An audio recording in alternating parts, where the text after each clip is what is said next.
하나님, 오늘 본문의 말씀으로 경의와의 조우, 경의와의 조우라는 말씀을 함께 나누겠습니다. 경이롭다는 것은 정말로 놀랍고 뛰어나고 압도적인 것, 경이롭다. 조우라는 것은 우연한 만남, 예기치 못했던 만남, 경의와의 조우라는 제목의 말씀을 나누겠습니다. 어제 전자드럼을 세팅하고 요즘 정말 세월이 좋아져가지고 유튜브에 동영상을 보면서 이렇게 차례차례 조립하니까 이 조립이 되어졌습니다. 그리고 시운전을 했습니다. 놀랍게도 이 스마트폰으로 블루투스 연결해서 스마트폰에 그 음악을 나오게 하면서 또 이렇게 드럼으로 이렇게 하게 되니까 정말 신세계를 경험하게 됩니다. 또 이것을 자유자재로 녹음도 할 수 있고 또 이걸 또 활용할 수도 있고, 정말 참 기술이 이렇게 발달되어 있구나. 그래서 예전에 우리가 쓰던 예전의 드럼, 그 드럼으로 하려면 이걸 녹음하고 하는 게 굉장히 복잡했지만 이제는 딱 너무 심플하게 할 수 있어서 얼마나 감사한지 어제도 함께 이야기를 많이 나누었습니다. 14년 동안 사용했던 우리 드럼을 4층 북카페에 설치를 했습니다. 그리고 이제 북카페에 있는 그 드럼을 한번 치는데 딱 듣는 순간 제가 이야기했습니다. 시끄럽다, 그만해라. 귀가 찢어지는 듯한, 왜냐면 그 전자드럼이 스피커를 통해서 나오니까 귀가 부드럽습니다, 듣기에. 그런데 이렇게 치는 소리가 이렇게 북 소리도 14년 동안 됐고 또 스트링도 오래됐기 때문에 칭칭하는 순간에 그동안 우리가 어떻게 견뎠는가 할 정도로 그 소리 듣는 순간은 이게 너무 그냥 귀가 이렇게 아플 정도로 그렇게 되어졌습니다. 이걸 전문적인 용어로 귀를 버렸다. 좋은 것을 들어보고 좋은 것을 보고 그렇게 하다가 예전에 쓰던 것을 하면 이거 정말 낡고 이걸 정말 못 쓰겠다라는 것입니다. 이것을 역체감이라고 합니다.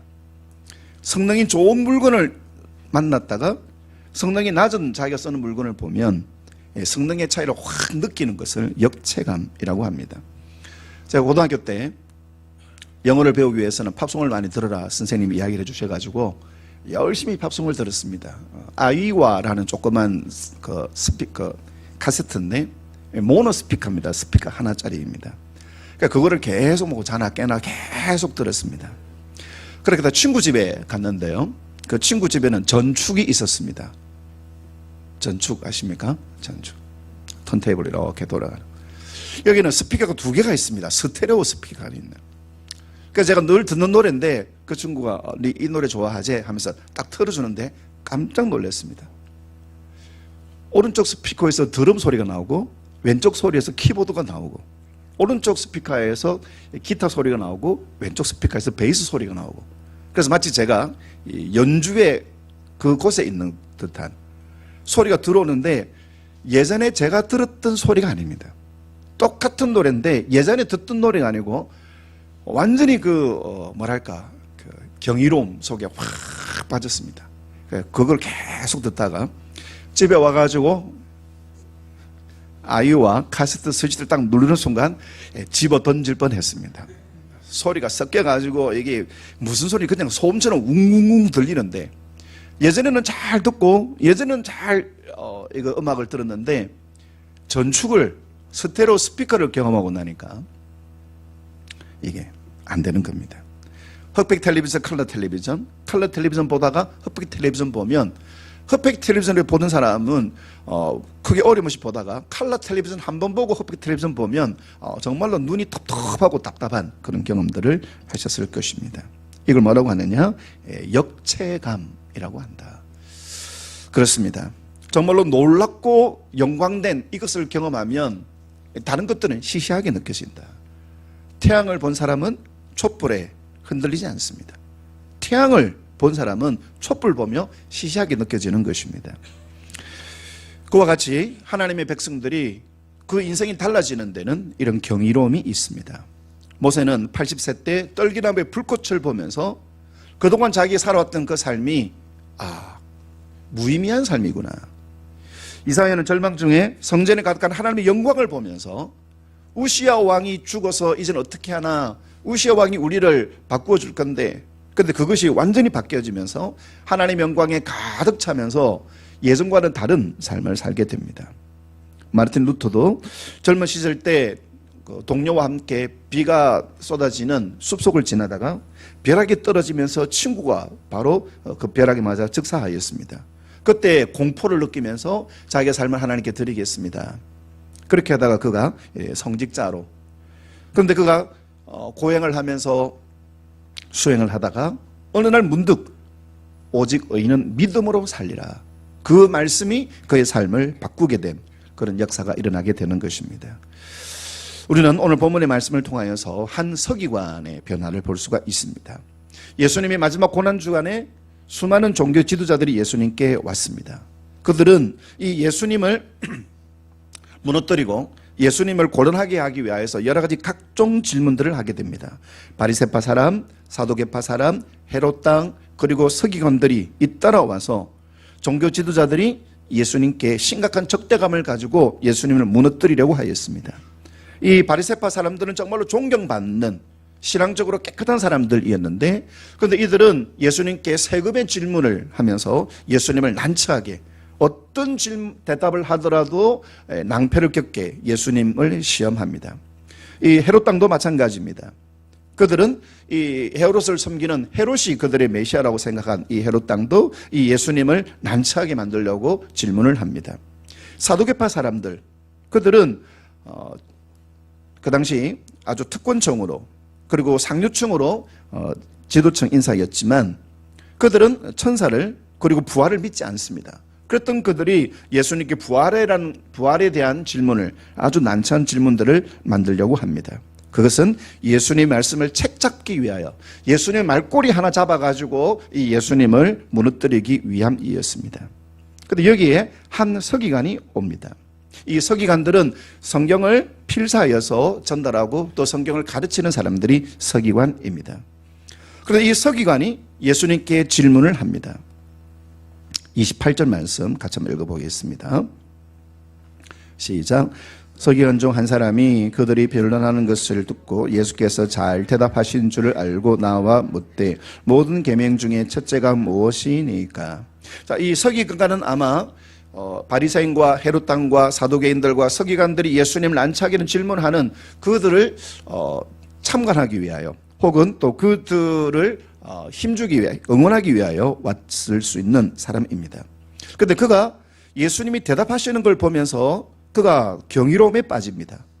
28절, 예수께서 잘 대답하신 줄을 알고, 예수님이 정말로 현명하게, 예수님이 정말로 놀라운 말씀을 대답하시니까 그걸 보고 이 서기관은 생각이 달라지는 것입니다. 그래서 이 서기관이 질문하는데 모든 계명 중에 첫째가 무엇입니까? 이것은 예수님을 난처하게 하기 위한 질문이 아니라 그동안 그가 늘 궁금해왔던 그 질문을 예수님께 하는 것입니다. 613가지의 계명이 있는데 하지 말라고 하는 365개, 그리고 하라고 하는 245개, 그 계명 중에서 자기가 계명을 가르치면서 무엇을 집중하여 가르쳐야 할까, 그런 평소의 고민을 이 예수님께 질문하는 것입니다. 그것은 예수님이 너무 현명하게, 예수님이 너무 선명하게 대답을 잘 하시니까 이 예수님께 자기가 궁금했던 것을, 진리에 대한 질문을 합니다. 그래서 예수님께서 29절에서부터 31절까지 예수님이 답변하십니다. 하나님을 사랑하라, 그리고 이웃을 사랑하라. 그래서 이 예수님이 대답을 들은 이 서기관이 32절에 이 예수님의 질문의 대답에 너무너무 기뻐하면서 이렇게 고백합니다. 읽습니다. 같이 읽습니다. 시작. 서기관이 이르되 선생님이여 옳소이다. 하나님은 한 분이시요 그 외에 다른 이가 하신 말씀이 참이니이다. 선생님이요, 이것은 랍비, 존경하는 의미로 부르는 호칭입니다. 아, 그렇습니다. 하나님이 한 분이시고 그리고 하나님 외에는 다른 이가 없다 하신 말씀이 참입니다. 예수님이 말씀하실 때 이 서기관의 말씀을 그대로 받아들이면서 그 예수님의 말씀에 그가 동의하며 그리고 그 예수님의 말씀에 기뻐하는 것입니다. 그리고 33절 또 놀랍게 적용을 합니다. 이웃을 자신같이 사랑하는 것이 마음을 다하고 지혜를 다하고 힘을 다해 하나님을 사랑하는 것, 그 다음에 이웃을 자기 자신같이 사랑하는 것이 전체로 드리는 모든 번제물과 기타 제물보다 낫습니다. 하나님 앞에 형식적인 예배를 드리고 하나님 앞에 형식적인 제사를 드리는 것보다 하나님을 사랑하며 이웃을 사랑하는 이것이 하나님 앞에 기쁨이 됩니다. 그래서 예수님이 그를 또 칭찬하십니다. 34절. 그가 지혜 있게 대답함을 보시고 이르시되 네가 하나님의 나라에서 멀지 않도다. 야, 네가 하나님의 비밀을 아는구나. 야, 이제 너는 점점 하나님 나라에 가깝다. 그렇게 예수님이 그를 칭찬하시는 것입니다. 여러분, 이 서기관은 처음에는 아마 이 자기 동료들처럼 이 예수님이 우리를 대적하고 예수님 우리의 권위를 무너뜨리고 그렇게 해서 이 예수님 우리가 손 좀 봐줘야 되겠다.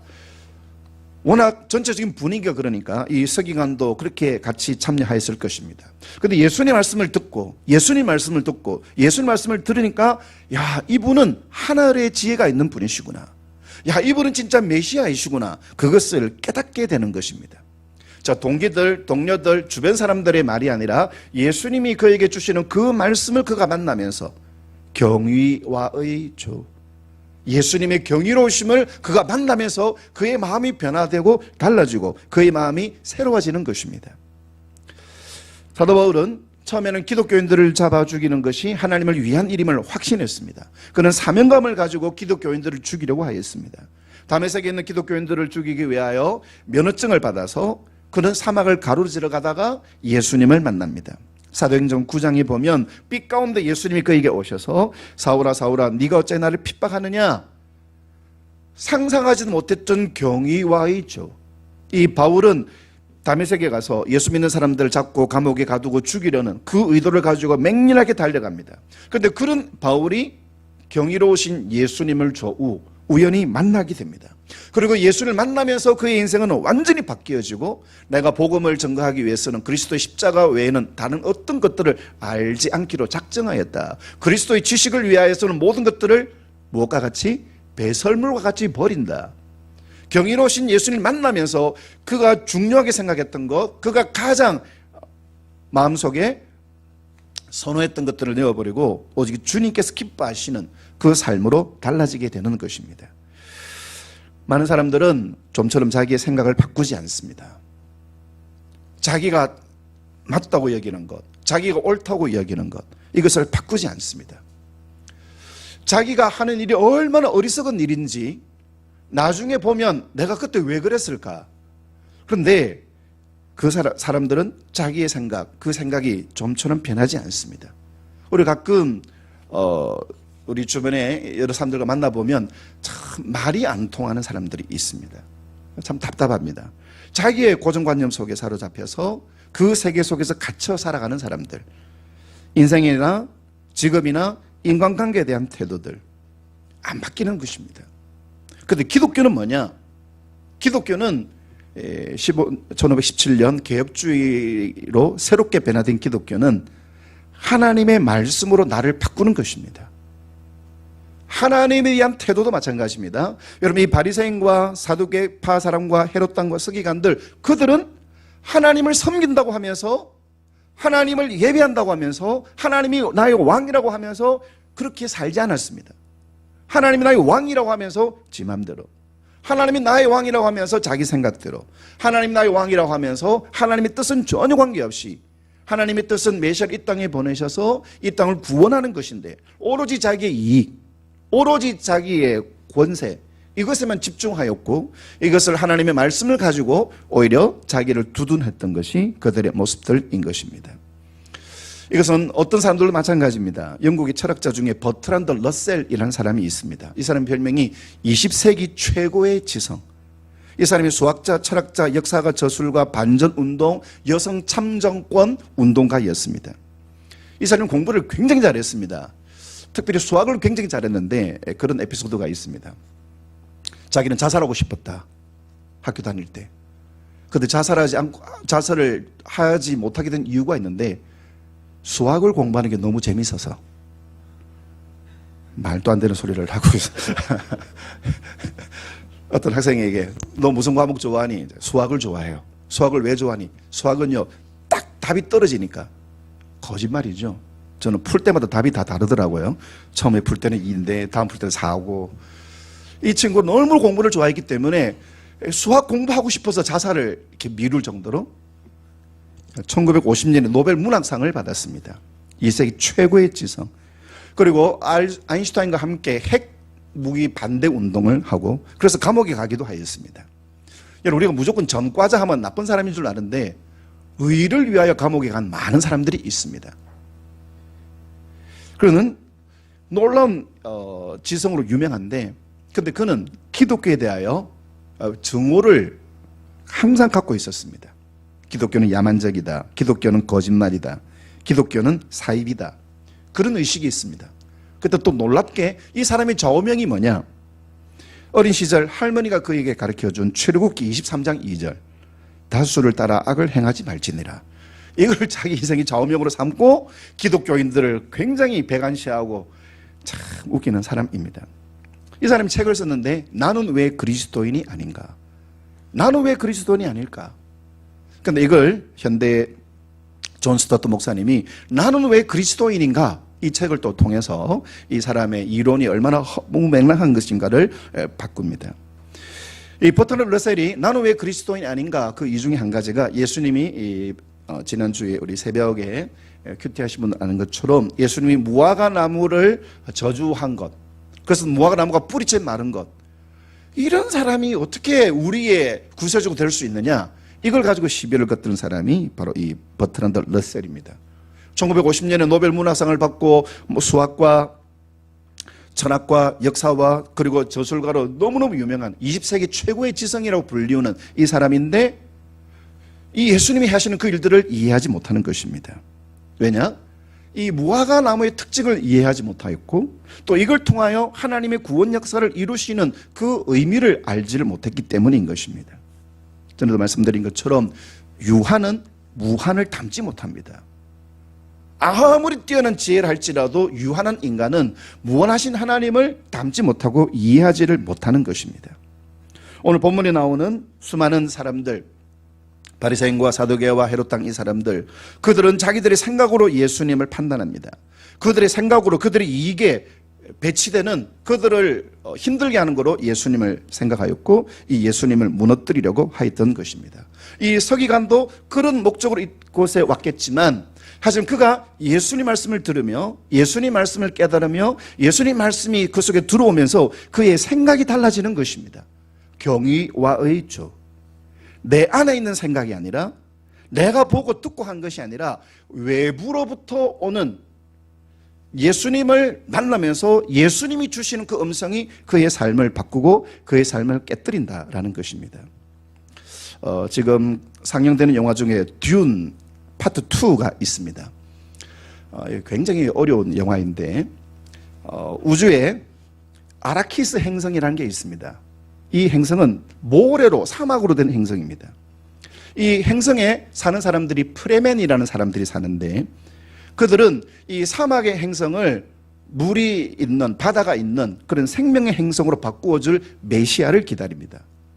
그 메시아가 오면 이 사막 행성인 우리나라, 우리 행성이, 우리 별이 생명이 가득 찬 그런 별로 바꾸어줄 것이다. 그 메시아를 그들이 뭐라고 부르냐면 리산 알 가입이라고 부릅니다. 근데 이 리산 알 가입의 뜻이 뭐냐? 그들의 말로 하면 외부에서 온 목소리. 외부에서 온 목소리에 한 사람이 나타나서 우리의 사막을 초원으로, 낙원으로 바꾸어 줄 것이다. 근데 이 폴이라는 주인공이 여기에 와서 이 다른 행성에서 이곳을 오게 되어서 이 프레멘들을 만나며 그들이 지도자가 되는데, 그 프레멘의 사람들이, 부족들이 이 폴, 다른 행성에서 온 이 폴을 외부에서 온 음성, 이 리산 알 가입으로 그들이 받들게 되면서 이 진행되는 아주 방대한 내용의 스토리를 영화로 옮겼습니다. 여러분, 우리들의 생각을 바꿀 어떤 외부의 자극이 필요합니다.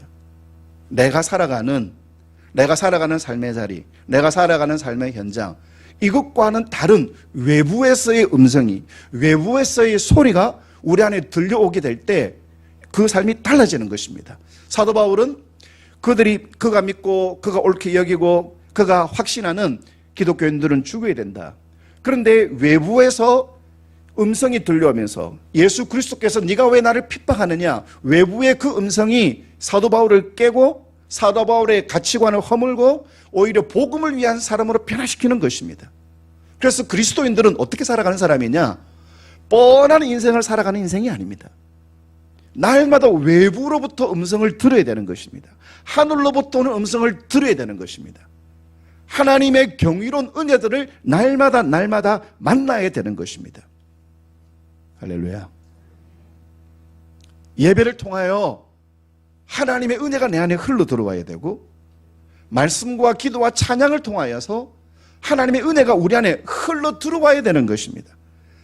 나는 나를 책임질 수 없습니다. 사람은 사람을 책임질 수 없습니다. 세상은 나를 책임질 수 없습니다. 지금 나의 심각한 문제, 나의 지금 재정적인 혹은 나의 어떤 관계적인 사업이나 아니면 나의 어떤 건강의 문제, 여러분 이것을 해결하는 것보다 훨씬 더 중요한 일이 있습니다. 그런데 그것을 우리는 모릅니다. 왜? 그 속에 있기 때문에.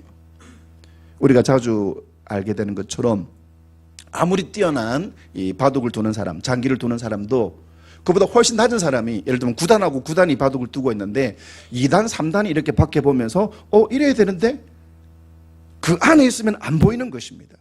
내가 내 인생 속에 들어가 있으면 길이 안 보이는 것입니다. 하지만 하나님의 음성이 우리 안에 들어오게 되면, 하나님의 은혜가 우리 안에 흘러 들어오게 되면 하나님의 눈으로 나를 바라보게 되고, 경이로운 하나님을 만나게 되면 경이로운 하나님의 은혜를 통하여서 우리의 삶을 새롭게 재해석할 수가 있는 것입니다. 그래서 하나님의 사람은 날마다 경의와의 조우를 해야 되는 것입니다. 주일 한 번만 예배를 드리는 이것이 만족하는 것이 아니라 매일매일 경이로운 하나님과 조우, 경이로운 하나님과 만남, 하나님과 연결, 이것을 통하여서 우리의 삶은 지금까지는 완전히 다른 정말 가치 있는 삶으로 변화되는 것입니다. 시간만 흘려보내는 것이 아니라, 나이만 더 먹어가는 것이 아니라 정말로 내 삶의 의미들을 깨달아 알게 되는 것입니다. 윌리엄 워즈워드는 무지개라는 시를 통하여 이렇게 표현을 했습니다. 하늘의 무지개를 볼 때마다 내 가슴은 뛰누나 나 어린 시절이 그러했고 다 자란 오늘에도 매 한 가지. 그 다음에 아주 특이한 표현이 있습니다. 쉰 예순에도 그렇지 못하다면 차라리 죽음이 나으리라. 50이 되고 60이 됐는데 무지개를 보고 가슴이 뛰지 않는다면 차라리 죽는 것이 낫다. 아주 극단적인 내용을 하기도 하지만, 자, 이 시의 표현이 뭡니까? 무지개를 보면 내 가슴이 설렌다. 이것은 경이로운 일들을 볼 때 내 마음이 떨린다라는 것입니다. 그래서 그 경이로움을 잃어버리면 살아갈 의미가 없다. 그것은 동물의 인생과 같은 것이다 라는 것입니다. 아이들의 시간은 보통 늦게 갑니다. 학창 시절에는 여름방학, 겨울방학 늦게 갑니다. 늦게 느껴집니다. 그런데 어른들의 시간은 금세, 추석 지나면 설날 지나면 또 추석, 그러면 또 금세 또 송구의 영신 예배. 그 이유들 중에 한 가지가, 아이들의 시간이 늦게 가는 이유는 아이들은 모든 것들이 새롭기 때문에, 아이들은 모든 것들이 신기하게 처음 맞는 경험이기 때문에 그 신기한 경험들이 계속 하루 안에도 여러 차례 쌓이니까 아이들에게는 하루가 굉장히 길게 느껴지는 것입니다. 어른들의 시간이 빨리 가는 것은 경험치가 많기 때문에 기대치가 없는 것입니다. 그냥 아침이 오고 점심이 오고 저녁이 오고 어제 같은 오늘이고 작년 같은 오늘이고 설레이는 일들이 없기 때문에 그 시간은 너무 쉽게 빨리 느리게 지나간다라는 것입니다. 생기와의 조우, 생기를 만나게 될 때 살아나게 됩니다. 에스겔 37장 마른 뼈 환상, 뼈가 말랐다는 것은 죽은 지 오래되고 뼈가 되었고 그 뼈가 말라버렸다, 오랜 시간이 지났다. 그런데 그 속에 생기가 들어갈 때 큰 군대로 일어나게 되는 것입니다. 여러분, 나의 삶에 활력이 없다. 그래서 요즘 새로운 활력 비타민, 이런 약물들이 굉장히 많이 소개되고 또 광고에 나오게 됩니다. 그만큼 현대인들이 활력을 잃어간다, 무기력해진다. 이것은 약물로 해결되는 것이 아닙니다. 우리나라가 커피 공화국으로 스타벅스가 전 세계에서 미국 다음으로 두 번째로 가장 많은 정말 엄청난 커피 공화국. 스타벅스뿐만 아니고 그 메가커피, 손흥민이 메가커피 CF라서 지금 엄청나게 지금 치고 올라오고 있습니다. 또 컴포즈 커피, 메가커피 보니까 메가리카노라고 이만한 커피를 팔더라고요. 커피는 우리 생각합니다. 기운을 차리게 하는 것이다. 그런데 그 전문가들에 의하면 이 커피는 피로하다는 것을 느끼는 그 기능을 차단해서 피로한데 피로를 느끼지 못하게 한다. 그래서 그 카페인을 먹으면서 피로하지 않은 것처럼 느껴지니까 이렇게 막 머리도 돌고 여러 가지 일들도 하고, 그러면 어떻게 됩니까? 더 피로가 쌓이고 그렇게 한다라는 것입니다. 새로운 만남과 새로운 경험을 하면 그러면 좀 생기를 얻게 된다. 하지만 이 땅에는 그 어떤 것들을 우리가 경험하고 한다 할지라도 여러분 그것은 우리를 생기 있게 하지 못하는 것입니다. 하지만 하나님을 예배할 때 나 예배 참석했다 이것이 아니라 예배의 모든 순간순간을 새롭게, 예배의 모든 순간순간들을 경이롭게 그렇게 하나님을 예배할 때 경험하실 겁니다. 내 영이 프레시하게, 내 영이 새롭게 확 바뀌어지는 것. 마치 답답했던 창을 열면 신선한 공기가 확 들어와서 공기를 새롭게 바꾸는 것처럼, 여러분 차를 타고 가다가 좀 차 안이 덥덥하고 차 안에 온도가 올라가면 창문을 내려서 새로운 공기를 이렇게 환기를 시키면 확 바뀌어집니다. 잠이 오다가도 새로운 공기가 들어오면 확 바뀌어집니다. 말레이시아나 베트남에 가면 하시는 이야기들이 있습니다. 목사님 여기서 참 그리운 게 몇 가지가 있습니다. 그 중에 한 가지가 뭐냐면 겨울에 쎄한 날씨가 너무 그립다고. 1년 365일 텁텁하게. 그래서 저는 예전에 겨울에 말레이시아 갔는데 내니까 진짜 텁텁한데 그때 한국이 너무 추워가지고 저는 텁텁하니까 좋더라고요. 따뜻하니까 좋기만 한데 추우면 그냥 옷 입고, 저는 추움이 너무 힘든데 여기는 너무 괜찮은데, 공항을 나오는데 이제 사람들이 막 이렇게 그냥 공항을 딱 나오니까 사람들이 그냥 길거리 막 쓰러져 있고 막 이렇게, 그걸 보면 저는 생각했습니다. 야, 이 사람들 이러니까 나라가 발전이 안 되고 이렇게 게으르니까 나라가 변화가 안 되고. 사흘이 지났습니다. 우리 강사님들이 있는데 그 스텝이 한 명 오더니 목사님 저기 우리 과일 준비했으니까 과일 좀 들어가시죠. 됐다. 안 먹겠다. 글로 가기 귀찮다고. 3일 정도 있는데 그 날씨가 진짜 후덥하고 습도가 차니까 정말로 그냥 생각 자체가 안 돌아가고 또 그냥 뭐 아무것도 하기가 싫고. 그래서 이 베트남이나 말레이시아에 계시는 분이 겨울에 쎄한 찬바람이, 그분도 이제 가끔 겨울에 한국에 오면 공항을 딱 나오면 쎄한 바람이 확 오면은 정신이 번쩍 든다고 그러합니다. 여러분 내 생활 속에 갇혀 있으면 그날에 그날 같고 답답하고 짜증이 나고 뭐가 뭔지 모르겠고 시간 지나가고 벌써 한 달 지나고 벌써 1년 지나고. 그런데 하나님을 예배하면 하나님의 생각 우리 안에 확 들어오면 여러분 우리의 정신이 번쩍 드는 것입니다. 우리의 영이 하나님은 지혜의 영이시기 때문에 하나님을 온전히 예배하고 하나님의 말씀을 읽고 묵상할 때 하나님 말씀의 생각 우리 안에 확 들어오면 우리의 지혜가 핑핑 돌아가는 것입니다. 안 보이던 것이 보이게 되고 상상하지 못했던 것들을 알게 되는 것입니다. 기도도 마찬가지입니다. 기도할 때는 처음에 하나님 이렇게 하기를 원합니다. 이렇게 해주세요. 이렇게 해주세요.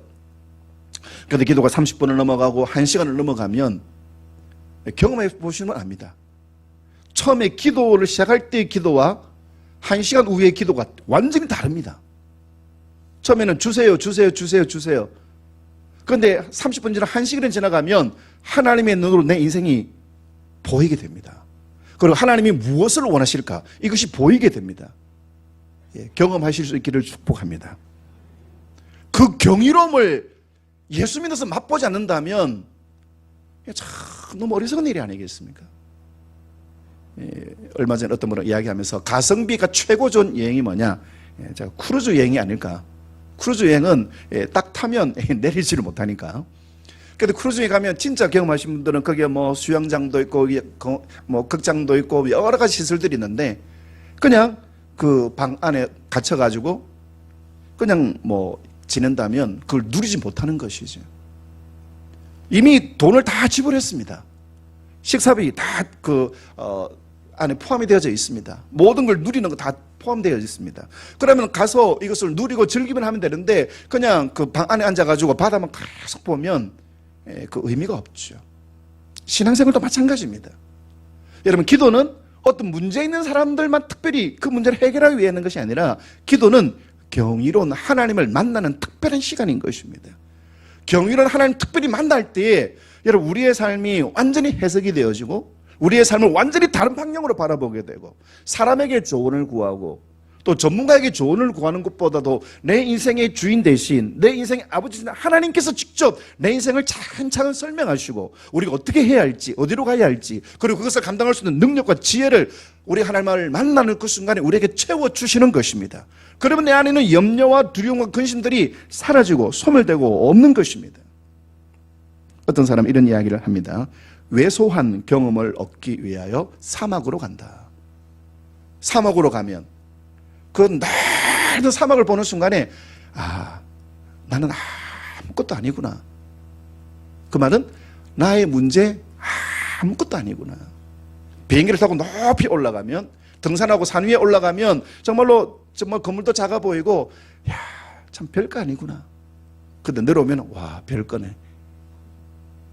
경의와의 조 경이로우신 하나님을 만나고 할 때 여러분 하나님의 영광 하나님의 놀라운 하나님의 일하심 이것을 우리가 체험하고 이것을 경험하게 될 때 우리는 이 땅에 있는 그 어떤 것들이 문제가 아니구나. 그게 진짜 문제가 아니구나. 내가 살고 죽는 거 이거는 심각한 문제가 아니구나 하는 것을 깨닫게 되는 것입니다. 우리 안에는 선한 것이 없습니다. 찬양처럼 보소서 주님 나의 마음은 선한 것 하나 없습니다. 선한 것 하나 없는 내가 내 안에 갇히면 내 안에 선한 일들이 아무것도 일어나지 않습니다. 사람에게 선한 것이 없습니다. 의인은 없나니 하나도 없다. 하나도 없는 사람에게 도움을 구하고 하나도 없는 사람을 의지하고 그것처럼 어리석은 일도 없는 것입니다. 이 세상에 선한 것이 없습니다. 처음에는 재밌고 즐겁고 신기하고 그런데 조금은 지나가면 지루해지고 아무리 좋은 노래도 몇 번 들으면 여러 번 들으면 질리기도 하고 정말 세상을 막 들었다 놓았다 하는 그런 노래들도 시간이 지나가면 사람들이 더 이상 듣지도 아니하고 세상에는 선한 것이 없습니다. 하지만 하나님께는 날마다 경이로운 일들로 가득 차 있습니다. 할렐루야. 여러분 자연 놀이공원 네, 용인 자연농원 에버랜드나 롯데월드나 경주월드 여러분 거기에 자유이용권이 있으면 무엇이든지 탈 수 있습니다. 그런데 그걸 가지고 놀이공원 왔다 그리고 봤다 하고 간다면 그건 말이 안 맞죠. 충분히 누리고 여호와의 선하심을 너희는 맛보아 알지어다. 하나님의 경위로 예배할 때 또 성도들과 교제할 때 또 주의 일들을 함께 나눌 때 어제도 같이 작업하고 이렇게 하면서 참 너무너무 감사하고 너무너무 은혜가 되고 주의 이름으로 우리가 식사 준비하고 또 주의 백성들을 섬기는 마음으로 설거지하고 그때 경이로움을 누리는 것입니다. 로렌스 형제가 쓴 하나님의 임재 연습 이 사람이 부엌에서 일을 하면서 하나님을 찬양하고 기도 훈련하고 이것이 아니라 그냥 부엌에서 하나님의 임재를 경험하는 주님의 이름으로 하는 모든 것은 경이로운 것입니다. 그리고 그 하나님의 경의를 경험하면 여러분 우리는 세상에 사로잡히지 않습니다. 세상의 고민과 걱정과 염려 이런 것들에 내 마음이 포로가 되지 않습니다. 모든 것들부터 자유하는 것입니다. 세상이 날 어떻게 하더라도 내 인생이 내가 원하는 대로 되건 안 되건 그거는 상관이 없이 경이로운 하나님을 만나게 되면 경이로운 하나님의 은혜가 우리 안에 가득 차 있으면 여러분 우리에게는 날마다 천국의 삶을 살아가는 것입니다. 그것이 주변 사람들에게 거룩한 영향력을 주고 빛과 소금으로 살아가게 되는 것입니다. 시편 43편 오늘 우리 함께 같이 나누는 말씀인데 같이 한번 읽어보겠습니다. 시작. 주의 거룩한 산과 주가 계시는 곳에 이르게 하소서. 그런즉 내가 하나님의 제단에 나아가 나의 큰 기쁨에 하나님께 이르리이다.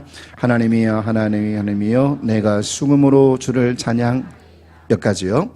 3절 주의 빛과 주의 진리를 내게 보내셔서 나를 인도해 주시고 주님이 계시는 곳에 나를 이르게 하여 주십시오. 4절 하나님의 제단에 나아가 내가 나의 큰 기쁨이 하나님께 이르겠습니다. 내가 하나님을 찬양합니다. 우리가 수금으로 악기로만 하나님을 찬양하는 뿐만 아니라 설교 말씀을 듣는 것이 하나님을 찬양하는 것입니다. 삑살이 나면 곤란하죠. 그러니까 여러분들 똑똑히 들으셔야 됩니다. 하나님 말씀. 그때 하나님 말씀이 내 안에 들어와서 그 경이로우신 하나님 말씀이 나를 바꾸는 것입니다. 경이로운 하나님 말씀이 나를 신선하게 만드는 것입니다. 복잡한 고민, 복잡한 염려, 여러분 그 속에 계속 있다 보면 막 꼬이고 계속 꼬이는 것입니다. 어린 시절에 엄마가 이렇게 그 털실 가지고 있을 때 아이들이 막 헝클어버리면 내가 바르게 하려고 할수록 엉켜버립니다. 하지만 엄마는 희한하게 축축축 풀어가지고 내 인생의 문제를 내가 아무리 풀려고 해도 더 엉키는 것입니다. 이것이 최선인 줄 아는데 최악의 결정들을 하고 있고, 이것이 가장 좋은 방법이지 않은데 알고 보니까 그렇게 해서는 안 되는 일들이고, 우리들이 경험하는 일들이지 않습니까? 이렇게 하면 분명히 되는데, 이렇게 하면 분명한데 시간이 지나니까 그것은 절대로 가서는 안 되는 길들이고 우리가 경험하지 않습니까? 하지만 하나님 앞에 나오게 되면 나의 큰 기쁨의 하나님께서 나를 헝클어진 나의 삶을 정돈하여 주시고, 보이지 않는 내 인생의 길들을 하나님이 환하게 보게 하여 주시고, 그것을 감당할 수 있는 담력을 주시며 능력을 주시는 그 하나님을 조우 날마다 만나시기를 축원합니다. 매일매일. 5절 말씀 내 영혼아, 시작. 내 영혼아 네가 어찌하여 낙심하며 어찌하여 내 속에 불안해하는고, 너는 하나님께 소망을 두라. 그가 나타나 도우심으로 말미암아 내 하나님을 여전히 찬송하리로다. 어찌하여 낙심하며 어찌하여 불안해하는가? 경이로운 하나님을 만나지 않을 때 많은 것을 가져도 불안합니다. 일이 잘 되면 잘 될수록 이러다 터지는 거 아닐까? 불안합니다. 하지만 하나님께 소망을 두며 경이로운 하나님을 매일매일 찬송으로 만나고 말씀으로 만나고, 그때 우리는 어떤 상황 속에서도 하나님을 여전히 찬송할 수 있게 되는 것입니다. 그런 은혜의 삶을 살아가시기를 주의 이름으로 축원합니다. 경의와의 조우 매일매일 순간순간 하나님과 연결되고 그때 우리의 삶은 달라지는 것입니다. 하나님 없이는 불안하고, 하나님 없이는 두렵고, 하나님 없이는 막힙니다. 아무리 내 뜻대로 잘 돼도 한 방에 날아갑니다. 하지만 하나님과 늘 연결되어 있으면 안 될 것 같은데 되고, 끝난 것 같은데 오히려 역전이 되어지고, 소망이 없는데 놀라운 기적을 경험하게 되는 것입니다. 저는 우리 교회 성도님들이 그런 놀라운 기적도 역사가 일어나기를 주의 이름으로 축원합니다. 그러려면 주님을 날마다 만나셔야 되고 조우하셔야 되는 것입니다. 그 말씀이 나를 깨닫게 하고 진리가 너희를 자유케 하리라. 그 진리가 나를 온전히 새롭게 하는 것입니다. 리산 알가입, 외부로부터의 음성, 사람이 아닌, 세상이 아닌 하늘로부터 들려오시는 음성, 하늘로부터 들려오는 은혜, 그것이 모래 행성 같은 내 인생을 정말로 낙원으로 바꾸는 하나님의 역사로 나타나게 될 것입니다. 그 사실을 기억하시며 날마다 두려워하지 아니하고 경이로운 하나님을 경험하는 우리의 삶이 되어야 할 것입니다. 마지막으로 어거스틴이 여러 사람들과 논쟁하면서 이렇게 하겠습니다. 너희들은 논쟁해라. 나는 하나님을 찬양할 것이다. 너희들은 막 네가 옳고 내가 옳고 막 따져라. 나는 경이로운 하나님을 찬양할 것이다. 그 모습처럼 여러분 입술에서 불평하지 마시고, 남 탓하지 마시고, 이래라 저래라 하지 마시고 찬양만 하십시오. 그때 하나님께서 바꾸실 겁니다. 그런 기적의 인생을 저와 여러분이 살아가시기를 주의 이름으로 축원합니다. 아멘.